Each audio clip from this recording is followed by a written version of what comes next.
దైవలక్షణము స్తుతి చేసుకుందామండి. పరిశుద్ధుడైన తండ్రి, నీవు నన్నును సమస్త సృష్టిని పరిశుద్ధముగానే కలుగజేస్తున్నావు గనుక నీకు ఘనత కలుగునుగాక.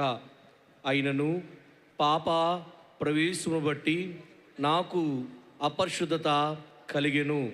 అయినను నీ పరిశుద్ధతను బట్టి నాకు తిరిగి పరిశుద్ధత కలుగు చేయగలవు గనుక నిష్కలంకమైన మనసుతో నిన్ను ఘనపరచుచున్నాను. ప్రేమారూపమైన తండ్రి, నిన్ను సంస్తుతించుచున్నాను. నీ దానముల మూలముగాను, నీ సహింపుల మూలముగాను, నీ నడిపింపు మూలముగాను మా కష్టములు నివారణ చేయు.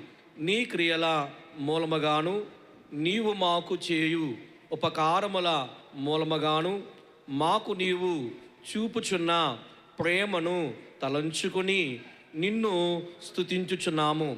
కానీ మా స్తుతి నీ ప్రేమ ఎదుట ఏమాత్రము జీవరాశులు ఒకదాన్నొకటి ప్రేమించుకునుట, మనుషులు కూడా ఒకరినొకరు ప్రేమించుకునుట ఎరుగుదుము. మరియు భూలోకమందలి తల్లిదండ్రులు తమ బిడ్డలను ప్రేమించుట కన్నా ఎంతో ఎక్కువగా నీవు నన్ను ప్రేమించుచున్నావు గనుక నా హృదయమంతటితో కూడిన ప్రేమానంద సంస్తుతులు నీకు సమర్పించుచున్నాను.